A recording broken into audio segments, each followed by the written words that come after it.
आज आप करेंगे कि you will solve a yearly paper, ठीक है, कोई सा भी अपने हिसाब से, और उसके अंदर से फिर आप उसकी वो चेक करेंगे करेक्शंस, ठीक है। उसको आप सेल्फ चेक करेंगे टाइम के हिसाब से, सही है। और फिर जो उसके अंदर एरर्स आएंगे वो हम नेक्स्ट क्लास में डिस्कस करेंगे, ठीक है। ओके सर, ठीक। So this will be the same case for every class, ठीक है। ठीक है, मतलब सिर्फ मैं सॉल्व खुद करूंगा और उसके बाद जब सॉल्व मैंने कर लिया है तो उसके बाद मैं मार्क स्कीम खोलूंगा और फिर देखूंगा। एग्जैक्टली, मार्क्सिंग खोलेंगे, उसके अंदर से जो क्वेश्चन आपके रॉन्ग होंगे वो फिर हम नेक्स्ट क्लास के अंदर डिस्कस करेंगे, ठीक है। ठीक है। तो इस हिसाब से हमारी अच्छी खासी जो है पास पेपर्स की भी कवरेज हो जाएगी। आप जैसे अगर फ्राइडे का दिन है तो आपने थर्सडे वाले दिन जो है, या फिर ओवर द वीक आप डेली एक पेपर कर लें, या फिर जितने हिसाब से आप पेपर कर सकते हैं, मिनिमम 2 पेपर्स पर वीक हमने करना। सर पेपर 1 पहले करेंगे या पेपर 2? आप एक दिन एक पेपर करेंगे, एक दूसरे दिन दूसरा पेपर करेंगे, ओके सर, ठीक है। ठीक है। एक दिन विद कैलकुलेटर वाला होगा, एक दिन विदाउट कैलकुलेटर वाला होगा। Okay sir. ओके, हम लोग कहाँ तक पहुंच गए थे?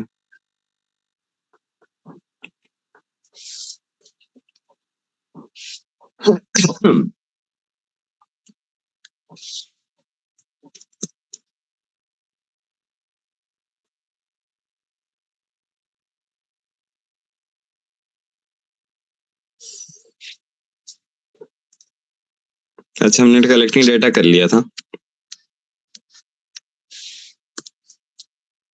राइट। उसके बाद हमने एवरेजेस भी कर लिया था, मीन मीडियन मोड,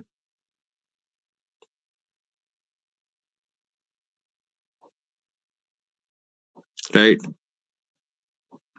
अब हमने स्कैटर डायग्राम्स करना है और हिस्टोग्राम्स एंड फ्रीक्वेंसी डिस्ट्रीब्यूशन करना है। तो आज मेरा ख्याल है ये दोनों निपटा लेते हैं, so that we're done with the syllabus. ठीक है सर।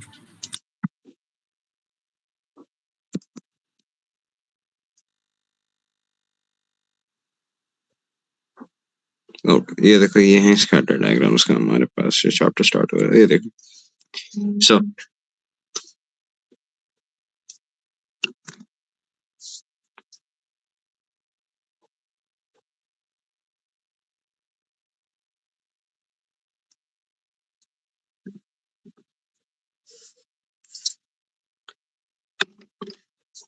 क्या समझ में आ रहा है?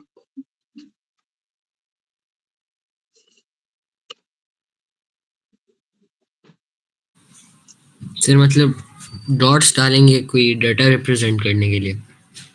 एग्जैक्टली, ठीक है।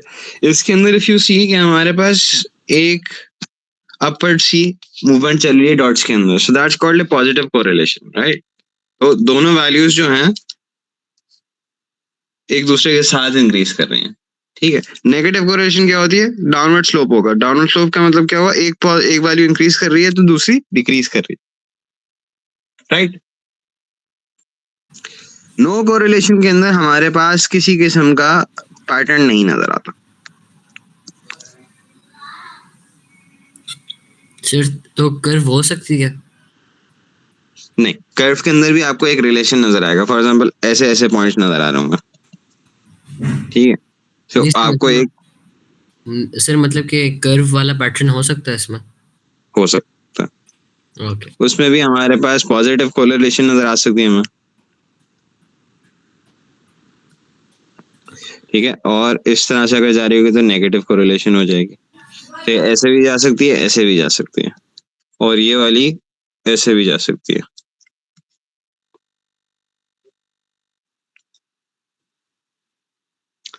Introduction to bivariate data.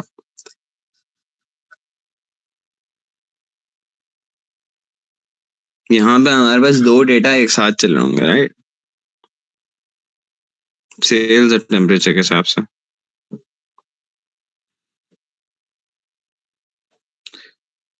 To draw a scatter diagram, you must first decide which variable is the dependent variable. In other words, which variable depends on the other. सही, डिपेंडेंट का मतलब क्या हुआ कि एक वेरिएबल ऐसा होगा दोनों में से जो कि दूसरी की बेसिस पे चेंज कर रहा हो. ओके, सर मतलब डायरेक्टली प्रोपोर्शनल है? नॉट रियली, लेकिन कह सकते हैं प्रोपोर्शनल है, लेकिन on the basis of the other वो चेंज करेगा. Okay sir. राइट, देखो, two measures of data are taken as pairs. ठीक है, अब आपने डिपेंडेंट वेरिएबल को चेक कर लिया, डिपेंडेंट वेरिएबल कौन सा है. Sensible that the total, right, buy an ice cream if it's hot. Temperature के अंदर हमारे पास डिपेंडेंट क्या हो गया? टेम्परेचर डिपेंडेंट है सेल्स. ये बात समझ नहीं? Yes sir. Right, so dependent वाली वेरिएबल कौन सा हो गया? सेल्स.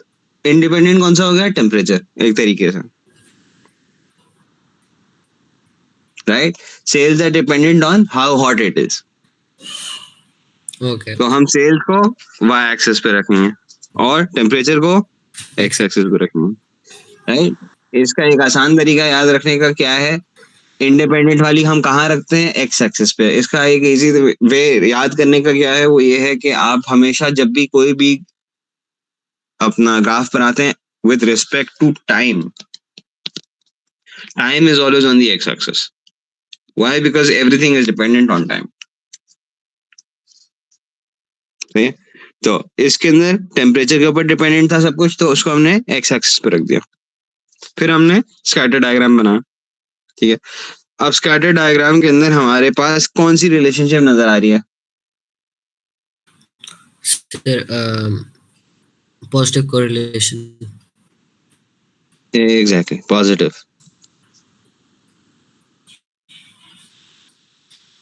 ये देखो, स्ट्रॉन्ग पॉजिटिव के अंदर हमारे पास इस तरह चल रही है.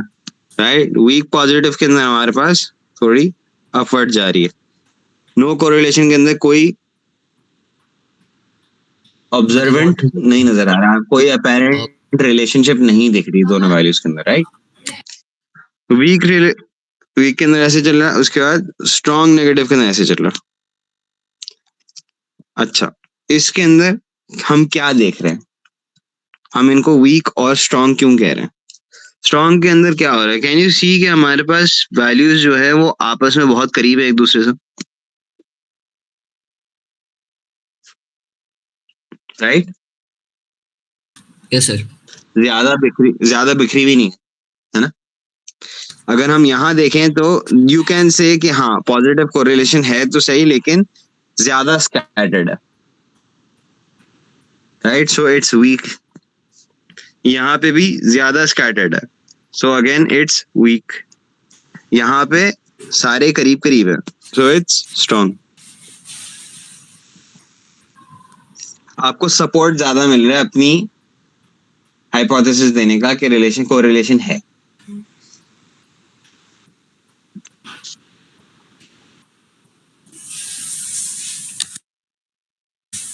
ठीक है sir.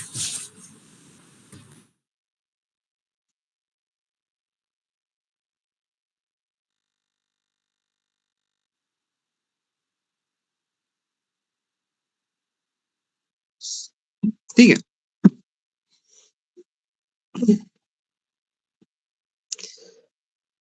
So this is what you call A line of best fit. Line of best fit क्या है? ये लाइन जो मैंने इनके दरमियान बनाई है. ठीक है, इसके अंदर हमारे पास क्या मेथड होता है बनाने का? आप हाफ पॉइंट्स एक साइड पे लेते हैं, हाफ पॉइंट्स एक साइड पे लेते हैं, as close to as many points as possible. हमारे पास मेजर जो सबसे आसान तरीका होता है वो ये होता है कि हम हाफ पॉइंट्स एक साइड पे हो, हाफ पॉइंट्स एक साइड पे हो. या फिर हमारे पास कोशिश ये होती है कि हम सबसे करीब जितना लेके जा सकते हैं उतना करीब लेके जाएं.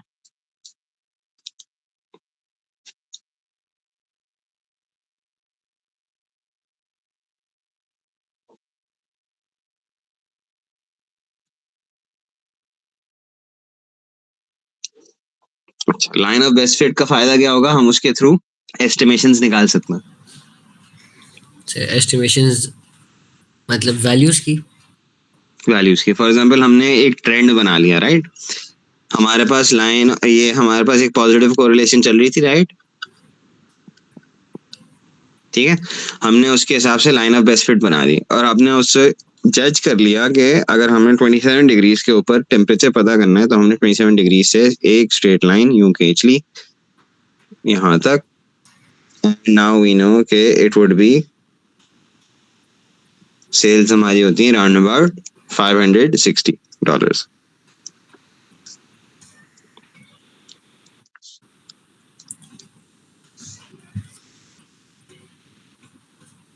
फिर तो मतलब जरूरी नहीं है कि उनको पॉइंट्स के थ्रू गुजारे, राइट?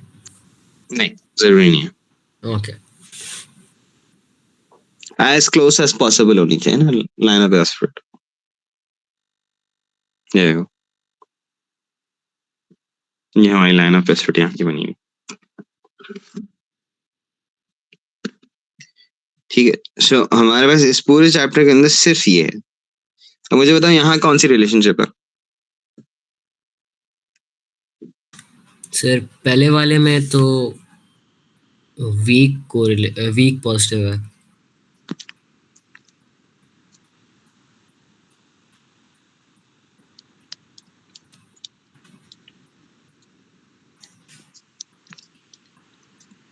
ठीक है, दूसरे में?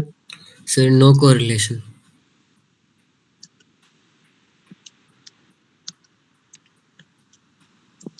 यहाँ पे?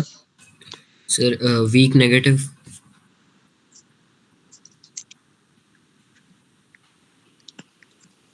ठीक है, यहाँ पे? सर यहाँ पे स्ट्रॉन्ग नेगेटिव। गुड.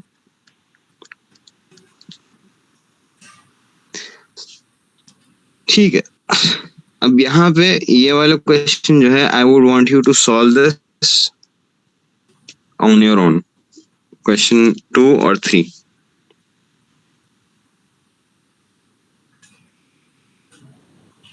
ओके, अभी हमारे पास आ रहा है क्वेश्चन 5. क्वेश्चन 5 क्या कह रहा है? Eyal is investing the relationship between the amount of time spent investigating the amount of time spent between watching television and the score on math test taken a week later. The results for the 12 students are shown on the starter diagram below. Okay. Eyal's result bit is incomplete. Copy the table and use the scatter diagram to fill the missing values. Okay, 64 math score. Math score of 64 would be here, right? Yes sir. इसकी क्या value आ रही है? Sir इसकी 125। 125 centre में आ रहा, तो यहाँ की ले लेते हैं. So it would be around 120. कितना होगा?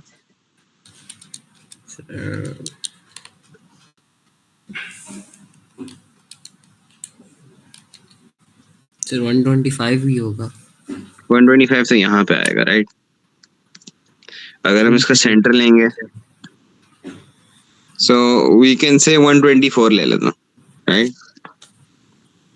ठीक है सर। 124 मिनट्स ले लेता. उसके बाद अगली वाली जो है 34 मिनट्स पे. तो 34 मिनट्स कहाँ होगा? सर 50 से ये 25 है, so this is probably 34. Yes sir.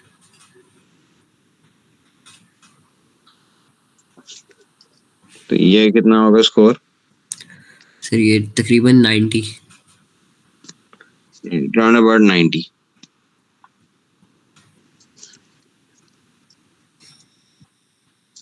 Sir बल्कि 76.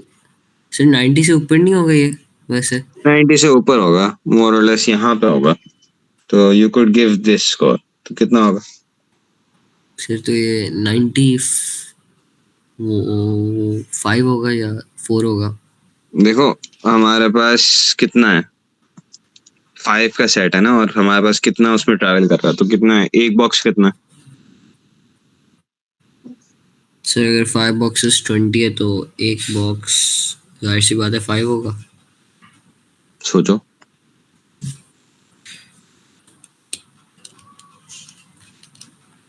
सर 5 सर एक बॉक्स जो है वो 4 होगा। 4 होगा तो 90।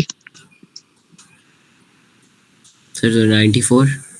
नहीं, सोचो, दोबारा सोचो, सुकून से पहले सोचा करो फिर जवाब दिया करो। ठीक है सर। 3 बॉक्सेस है ना 80 के आगे, यस सर। तो कितना हो जाएगा? सर तो इसका मतलब 12 ज़्यादा है 80 से, कितना होगा? तो 80 + 12 तो ये तो 92 हो गया। 92। 76% मैथ स्कोर। 76 शुड बी कहाँ पे? सर 100 से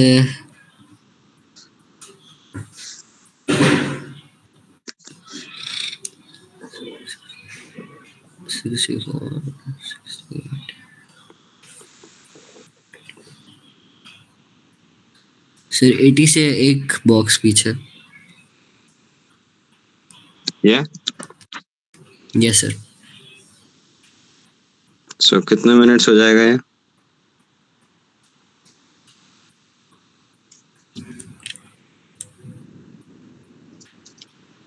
यहाँ पे एक बॉक्स, यहाँ से यहाँ तक 25 है, ये कितना होगा?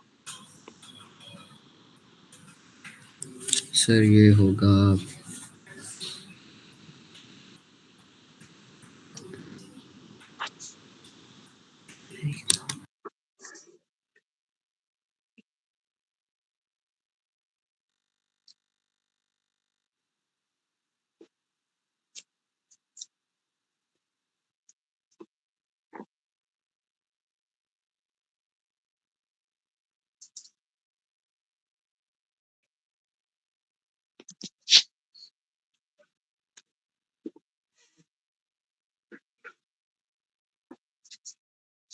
सर 55।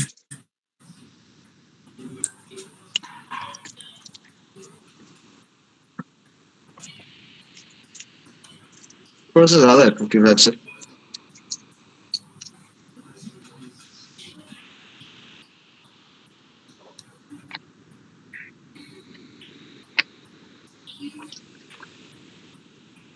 सर 57। सही। 57 कर लो, 56 कर लो। 236 मिनट्स। ये है 225, ये है 230, ये है 235, प्रॉब्ली ये होगा, यस सर। राइट? सो अगर हम इससे लाइन खींचें,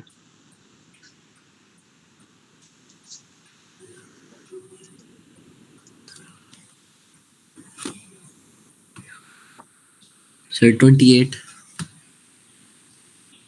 28 तो यहाँ होगा। तो अगर ये थोड़ा सा नीचे तो तकरीबन 26। ठीक। 26, 27, probably this one, yes sir ये 200 वाला। राइट? तो ये कितना हो जाएगा?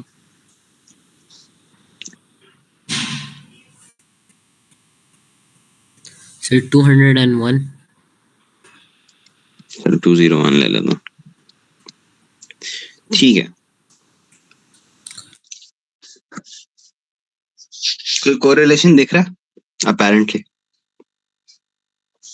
सर नेगेटिव कह सकते हैं, वीक नेगेटिव होगा फिर।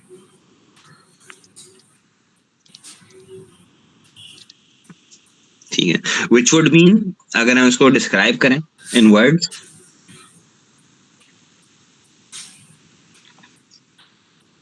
सर स्कैटर्ड है ना ये भी।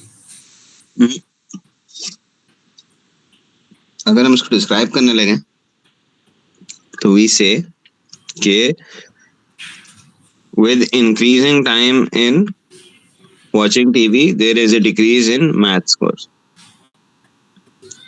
सर तो हम इनवर्स प्रोपोर्शन कह सकते हैं। कह सकते हो।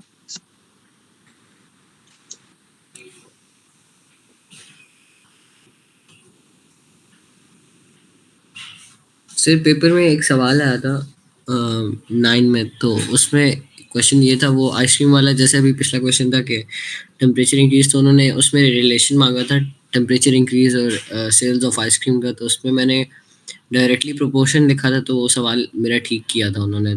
तो इसमें भी हम ऐसे कर सकते हैं?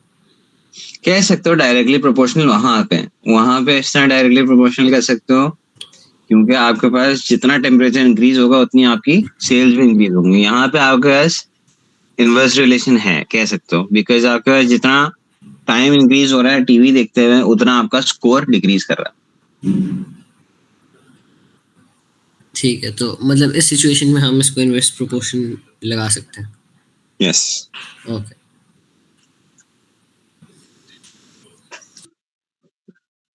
ओके, अब हमने बनानी लाइन ऑफ बेस्ट फिट।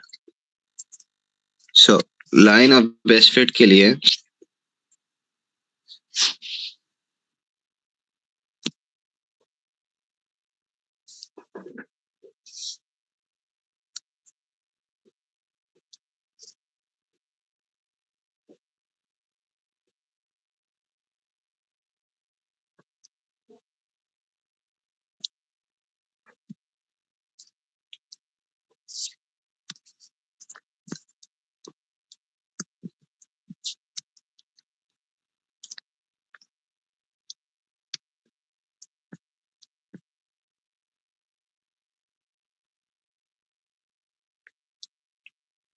सही,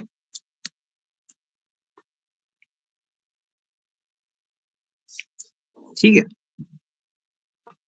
सो मैंने line of best fit draw कर ली, as close to as many points as possible. ठीक है sir. Copy the diagram, line of best fit हमने बना ली। Anish scores 67% on the math test. Estimate the amount of time that Anish spent watching television.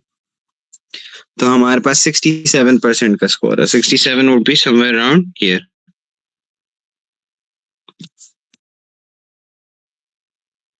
तो कितना हो जाएगा?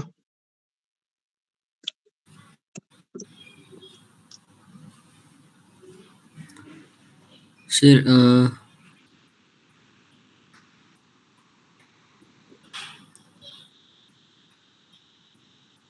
फिर मुझे नहीं समझ आई। अनीश ने, अनीश ही नाम है ना, राइट, अनीश ने 67% स्कोर किया, राइट। तो उसका एस्टिमेटेड टीवी का वॉच टाइम कितना होगा?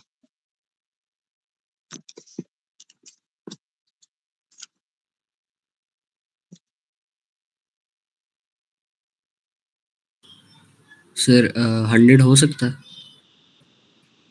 राइट, सो 100 मिनट्स होगा। हम एस्टिमेशन किसके थ्रू ले रहे हैं? लाइन ऑफ बेस्ट फिट के थ्रू, ठीक है। Comment on the likely accuracy of your estimation in part D. अब यहाँ पे आपका पहली वाली बात आ जाएगी, वीक नेगेटिव वाली, कि आपका कोरिलेशन वीक नेगेटिव है, सो इट इज तो फेयरली लाइकली। ओके, तो सर मतलब एक्यूरेसी कम होगी। यस एग्जैक्टली, बहुत ज्यादा नहीं होगी लेकिन होगी, क्योंकि नेगेटिव कोरिलेशन तो है, राइट। यहाँ पे हमारे पास चैप्टर खत्म होता है। क्वेश्चन आपको मैंने होमवर्क दे दिए। अब हम लास्ट पार्ट देखने जा रहे हैं, हिस्टोग्राम्स का।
सर आप मुझे 2 मिनट दे सकते हैं? Sure. ओके।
सर आप स्टार्ट कर दें।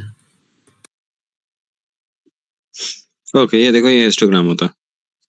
Right? A histogram is a specialized graph that looks a lot like a bar chart but is normally used to show the distribution of continuous or group data. ठीक है? Continuous data क्या थी याद है?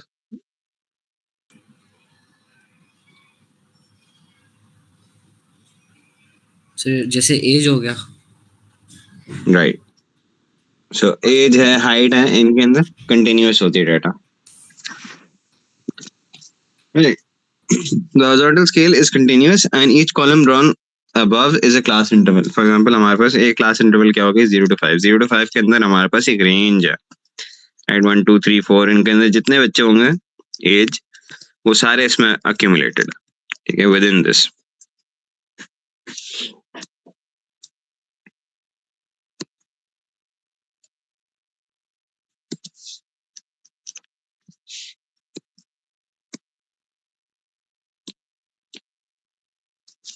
ठीक है, इसी के अंदर 1 होगा, 2 होगा, 3 होगा, 4 होगा. Okay.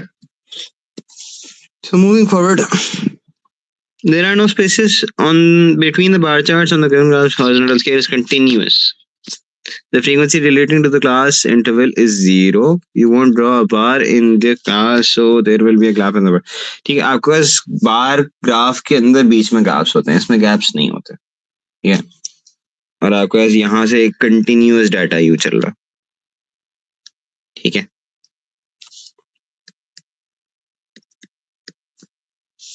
सही. ठीक है सर। So 0 to 5 के अंदर आपके पास कितने लोग हैं? यहाँ पे 21. 5 to 10 के अंदर कितने लोग हैं? 18. 10 to 15 के अंदर कितने लोग हैं? 19. And so on. यहाँ 29 है, यहाँ अगेन 29 है, यहाँ 30 है, यहाँ पे कोई नहीं है, यहाँ पे 2 people.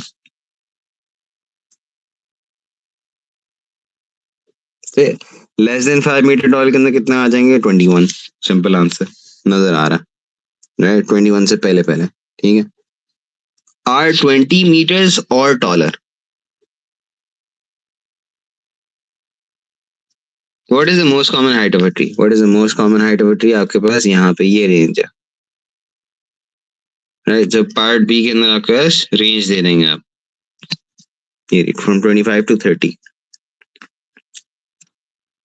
सर रेंज का कोई फॉर्मूला भी है? नहीं, फॉर्मूला नहीं है, तो आपने खाली देख के बताना है. ओके। पार्ट सी के अंदर क्या कह रहा है, आर 20 मीटर्स और टॉलर, तो यहाँ से आगे देखना शुरू करेंगे, यहाँ से आगे तक, राइट। सो 22 के बाद 29 है, 30 है और 2 है, 61 हो गया, राइट। सो ये ऐड हो जाएंगे, ये बात समझ आई?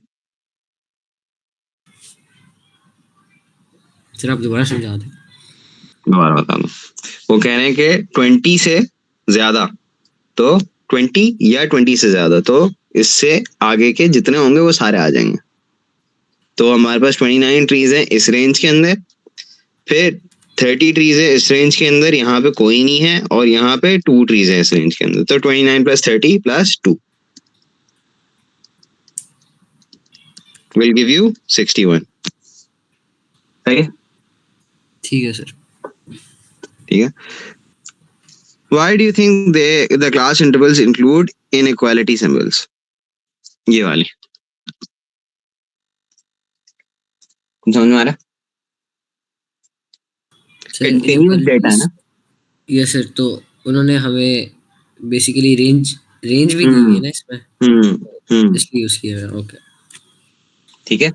बेसिकली क्या है, हमारे पास डेटा इज कंटिन्यूअस, तो डेटा कंटिन्यूअस होने के नाते उन्होंने हमें स्पेसेस दी हुई हैं, और उन स्पेसेस के अंदर हमारे पास क्या हो रहा है,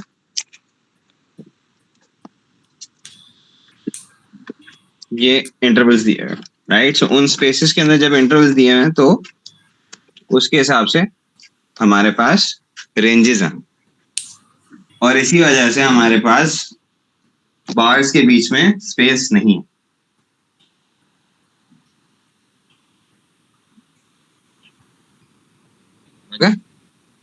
okay sir. Why is there a gap between the columns on the right hand side of the graph? यहाँ पे ये गैप क्यों है? बिकॉज इस रेंज के अंदर कोई बार नहीं है। ओके एग्जैक्टली, इस वजह से वहां पे कोई बार नहीं बना हुआ। ठीक है। अब यहाँ पे उन्होंने आपको रेंज दे दी, ऊपर आपने उनको ये दे दिए, राइट। सो एक तरह से टैली ग्राफ की तरह, जैसे हम लोग टैली करते थे वैसी तरह पे आपने यहाँ पे डायरेक्टली फ्रीक्वेंसी लिख दी। 16 to 20 के अंदर आपके पास 3 है, 21 to 25 के अंदर 14 है, इसके अंदर पूरे आपके डाटा सेट के अंदर 26 to 30 के अंदर आपके पास 5 है डाटा सेट में, और 31 to 35 के अंदर 2 नंबर्स हैं, राइट। Mass of resins. ठीक है। मॉडल क्लास क्या है? मॉडल क्लास यहाँ से हम देख लेंगे। मॉडल क्लास सेकंड रेंज पूछ रहे हैं, तो सबसे ज्यादा रेंज कौन सी है? 21 to 25 वाली रेंज सबसे ज्यादा।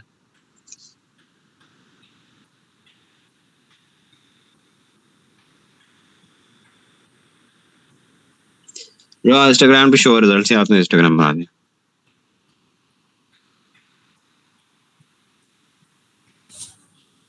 ओके। सो यहाँ पे मॉडल क्लास क्या होगी?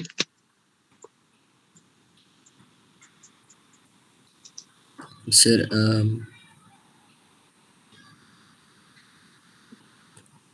मास। मॉडल क्लास कौन सी होगी? मॉडल क्लास कौन सी होती है? जो सबसे ज्यादा आती है। तो सबसे ज्यादा कौन सी रेंज आ रही है? सर यहाँ पे सबसे ज्यादा 4.5 से ले 3.5 और 4.5 वाली। ये यहाँ तो 16 आया, 31 16 से ज्यादा नहीं होता। सर ये 2.5 और 3.5 वाली रेंज। ठीक है। यहाँ क्या होगा? क्वेश्चन 2 रीड करें। Nike did a breakdown of the length of her telephone calls on her mobile phone account. These are her results. Length of time 0 to 2 minutes. Frequency 15 to 4 hours. How many calls did she make altogether? Sir हम frequency को add कर देंगे। सही है।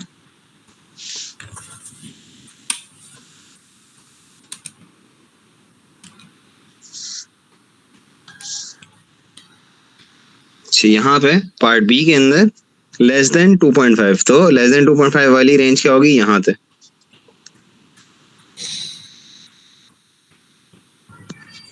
Right. सो कितने हो जाएंगे? Sir less than 2.5 वाली रेंज 1 और 12 है ना, तो 13 हो गया। एग्जैक्टली, ठीक है।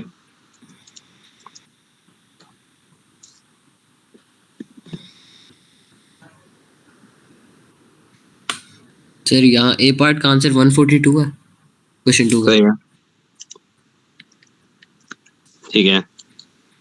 What is the most common length of a call? Most common again वही मॉडल। सर 19, जिसकी फ्रीक्वेंसी 19 है वो। देखो दोबारा देखो,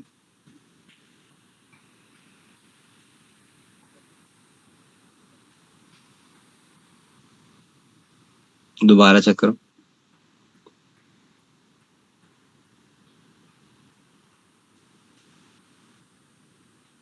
सर मॉडल मोड से निकला है ना?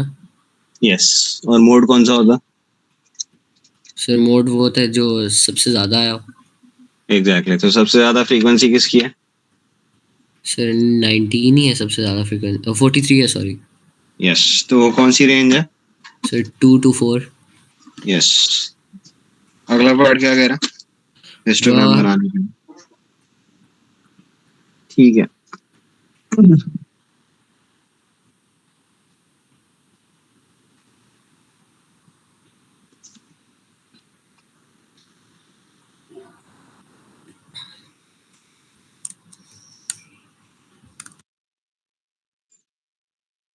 Okay. Histograms with unequal class intervals. When the class intervals are not the same, using the height to give the frequency can be misleading. A class is that is twice the width of another, but with the same frequency, covers twice the area. So if the height used to represent the frequency, the initial impression it gives is that it contains more values, which is not necessarily the case. To overcome this, we use frequency density. ठीक है।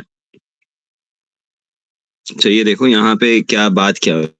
ये बात basically ये हो रही है कि अगर हमने 5 to 15 की रेंज ली, तो 5 to 15 की रेंज क्या है? 10, मतलब उसके 10 स्लॉट्स अवेलेबल है, राइट?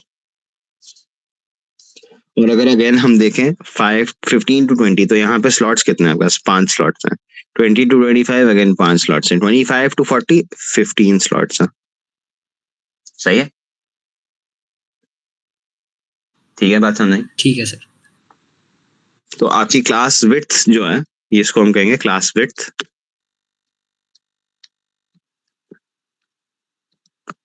ये है क्लास विड्थ, और ये है आपकी फ्रीक्वेंसी।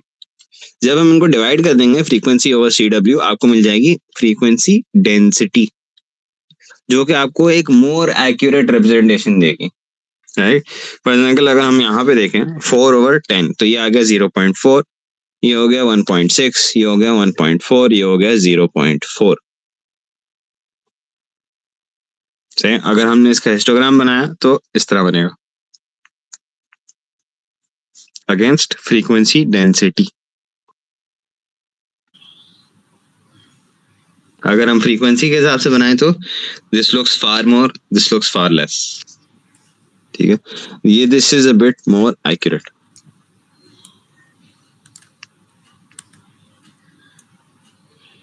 ठीक है सर। है।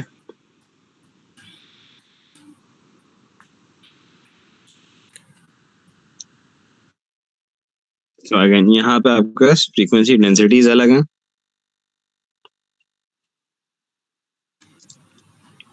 Construct a histogram to represent, अच्छा, कैलकुलेट दी फ्रीक्वेंसी डेंसिटी, ये तो हम निकाल लेंगे। पहले वाले के निकाल के बताओ कितनी हो जाएगी। सर फ्रीक्वेंसी दी हुई है और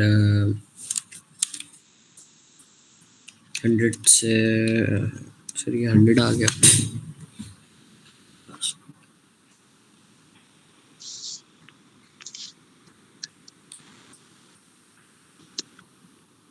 sir frequency divide by class width है ना? जी।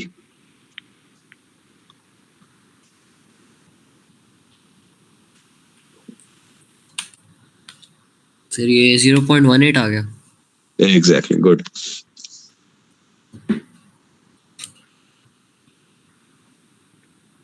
सर ये 0.36 आ गया अगला.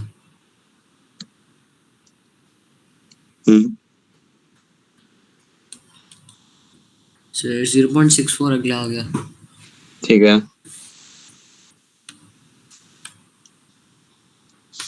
सर उसके बाद 0.62. सही है. सर उसके बाद 0.42. राइट. फिर उसके बाद 0.2. ठीक है. Now display the results. Use a scale of 100 centimeters और vertical axis पे 0.2, और हम किस हिसाब से लेंगे? Frequency density on the y axis. ठीक है. सिमिलरली यहाँ भी यही करना है. सर फ्रीक्वेंसी डेंसिटी तो हर बार y एक्सिस पे होगी ना? यस, लाजमी. फ्रीक्वेंसी और फ्रीक्वेंसी डेंसिटी दोनों हमेशा y एक्सिस पे होंगे. ओके, नाउ हम बात करेंगे क्यूमुलेटिव फ्रीक्वेंसी पे, which is probably the last part of our chapter.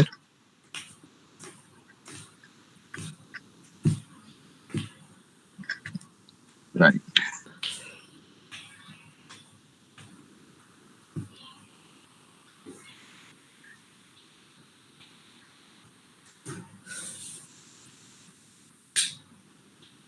Right. So cumulative frequency. Sometimes you may be asked questions such as how many people had a mass of less than 50 kilograms?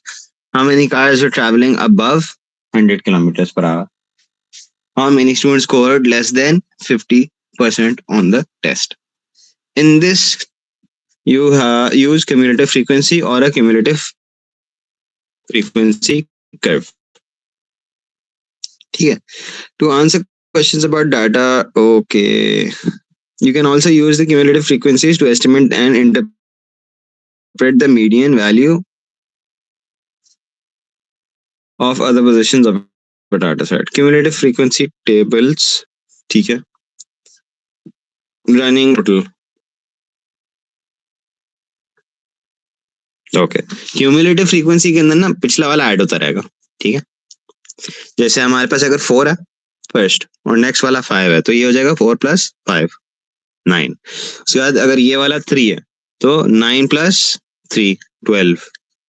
ये वाला 3 है 12 + 3 15. ये वाला 5 है 15 + 5 20. ये वाला 7 है 20 + 7 27. ये वाला 27 है, उसके बाद 2 आ रहा है 27 + 2 29. 29 + 1 30. और टोटल आपका क्या है 30. ये बात समझ में आई? इसमें पिछला वाला ऐड होता रहेगा. मतलब जो नेक्स्ट फ्रीक्वेंसी होगी वो पिछली क्यूमुलेटिव फ्रीक्वेंसी से ऐड होगी. एग्जैक्टली. यहाँ पे सारे, फॉर एग्जाम्पल अगर हमारे पास यहाँ देखें तो स्कोर आउट ऑफ 10 के अंदर तो सब आ जाएंगे. राइट. स्कोर आउट ऑफ 9 के अंदर लेस देन 9 और 9 के अंदर कितने लोग होंगे? That is 29 people.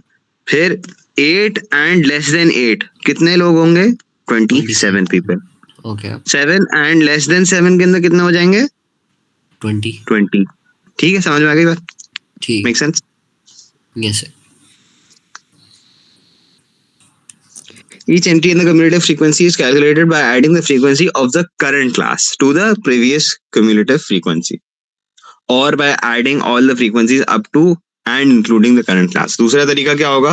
अगर मैं 6th score of 6 and less than 6 की बात करूं तो एक तरीका क्या होगा? 3 + 3 + 5 + 4. ठीक है, ये भी एक तरीका, which will give me 15. सही है. ये थोड़ा ज्यादा लंबा है.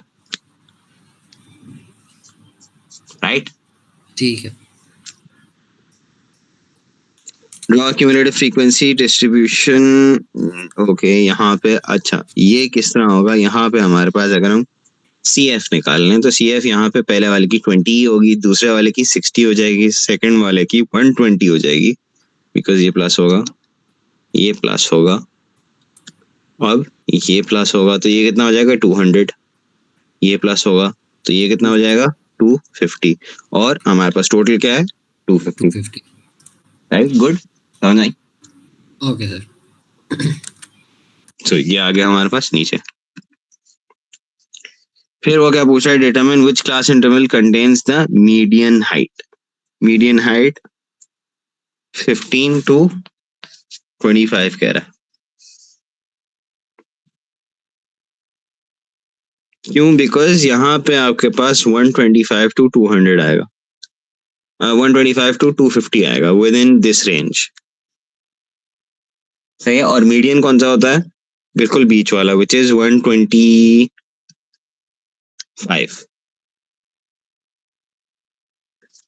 सही है। Heights are given for 250 flowers, so the median height would be the sum of ये 125 और 126 के बीच में, राइट? ये तो याद होगा, मीडियन से याद है ना, सेंटर वाला नंबर जो होता है पूरे डेटा सेट में, yes. right? So if you look at the cumulative frequency, you can see that this value falls into the fourth height class, जो कि यहाँ वाली है। यहाँ पे आएगा आपके पास 125 and 126, सही, इस रेंज के अंदर आएगा।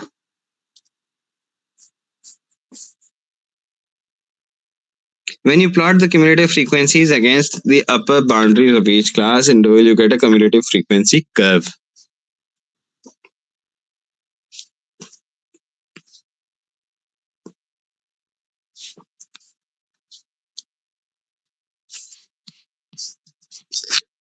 OGs इनको कहते हैं, ये जो स्ट्रक्चर्स हैं।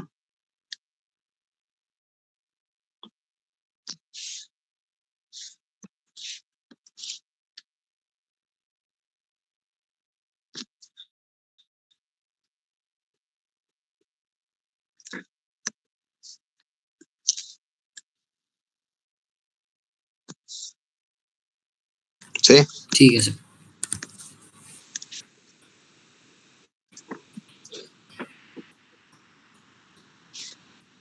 क्यूमुलेटिव फ्रीक्वेंसी टेबल क्या हो जाएगी इसकी? यहाँ से 3 plus 7 10 10 plus 13 23 23 plus 29 52 52 plus 44 96 96 plus 65 161 161 plus 70 231 231 plus 49 280 280 plus 14 294 plus 6 300। यहाँ का कम्युलेटिव फ्रीक्वेंसी टेबल आ गया, राइट? कम्युलेटिव फ्रीक्वेंसी कर्व बनाना है अब हमने, राइट? सो यहाँ पे कर्व इस तरह बनेगा, राइट? और हमें क्या चाहिए? Calculate the estimate for the median mark. Sir आपने कहा मीडियन मार्क जो होगा दैट वुड, सर आपने टोटल का कहा था कि टोटल मतलब 16 नहीं होगा इसका? 300 होगा ना total. Okay okay okay, students 300 है ना, ठीक है। तो 300 टोटल आ गया आपके पास, ठीक है। अब हमने क्या चाहिए? मीडियन मार्क चाहिए। मीडियन मार्क क्या होगा? Median mark would be what has been scored by 150 students. तो ये हमने यहाँ से यहाँ तक ले लिया, which is round about 59 something, okay 58 बनना, ठीक है। ठीक है सर। ये हमारे पास एक और कम्युलेटिव फ्रीक्वेंसी कर्व है।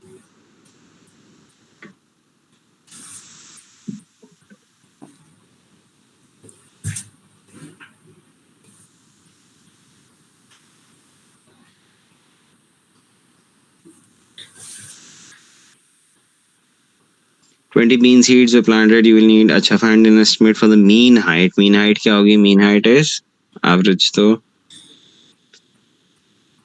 mean height is total frequencies over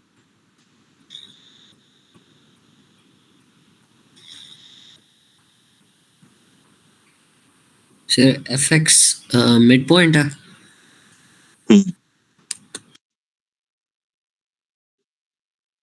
mid point basically इनका मिड पॉइंट, रेंज का मिड पॉइंट क्या है, इट्स 1.5. तो इसका रेंज का मिड पॉइंट क्या होगा 4.5. इस रेंज का मिड पॉइंट क्या होगा 7.5. इस रेंज का मिड पॉइंट क्या होगा 10.5.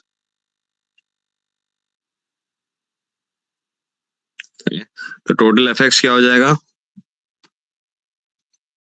सर टोटल एफएक्स 132 लिखा हुआ है.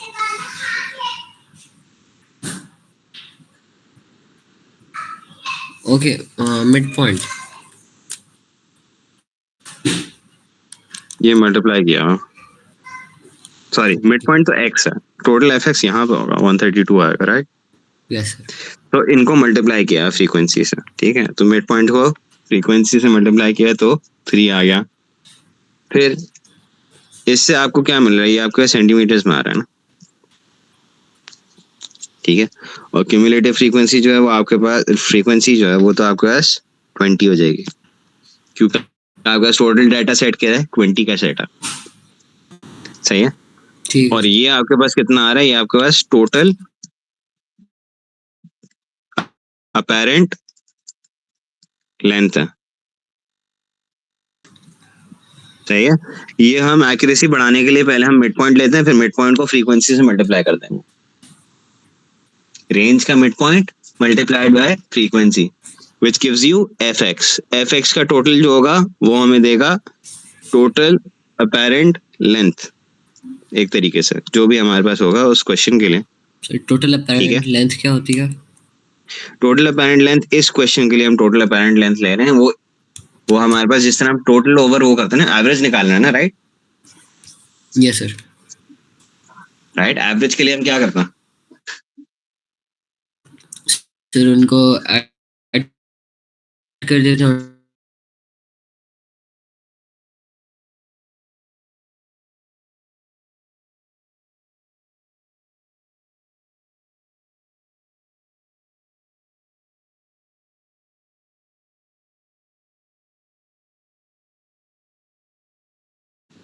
6 पीपल की हमने हाइट्स मेजर की, यहाँ पे नंबर ऑफ डाटा सेट, ठीक है. नंबर ऑफ डाटा सेट के वापस क्या है 20, ठीक है. और हम क्या निकाल रहे हैं टोटल लेंथ. फॉर एग्जांपल अगर हमारे पास 6 लड़के हैं, सही, रिवर्स से, ठीक है, एग्जैक्टली. तो हम सबकी हाइट जो भी उनको पहले ऐड करेंगे और फिर उसको डिवाइड बाय 6 कर देंगे, राइट. मिड पॉइंट लेते हैं रेंज का और उस रेंज को मल्टीप्लाई कर देते हैं फ्रीक्वेंसी से. ठीक है. ठीक है, समझ में? Okay sir. उससे हम मीन निकाल सकते हैं, तो हमें एवरेज मिल जाएगा. ठीक है, ठीक है सर.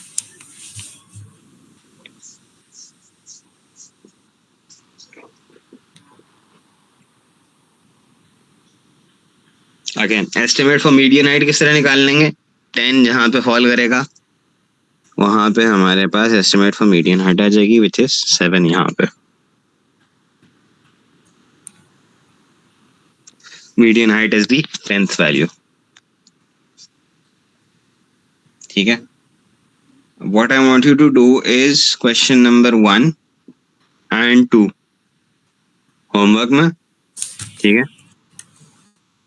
ठीक है सर. सर और आपने इससे पहले भी 2 क्वेश्चंस दिए थे. हाँ, ये भी कर लो वो भी कर लो. ओके सर, आप क्वेश्चन 1 को जूम कर दें, मैं उसका स्क्रीनशॉट ले लूँ.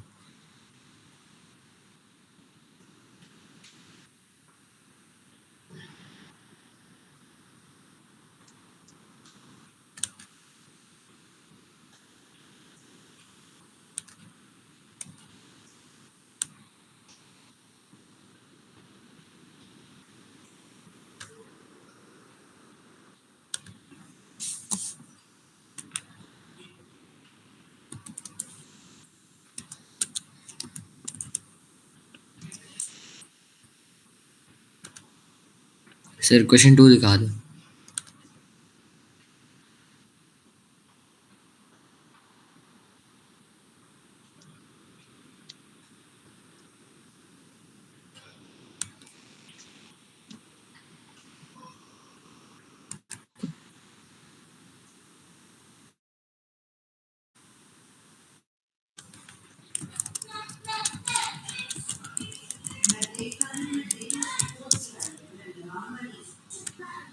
सर वो 2 क्वेश्चंस दिखा दें।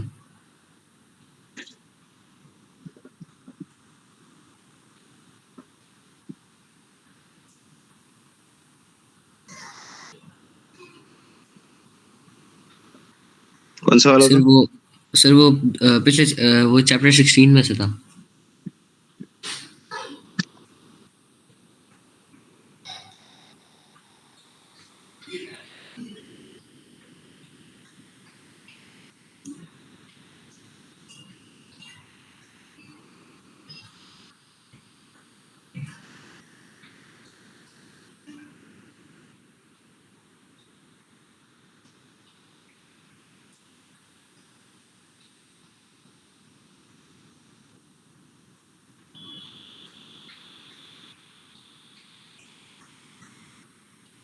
हुँ।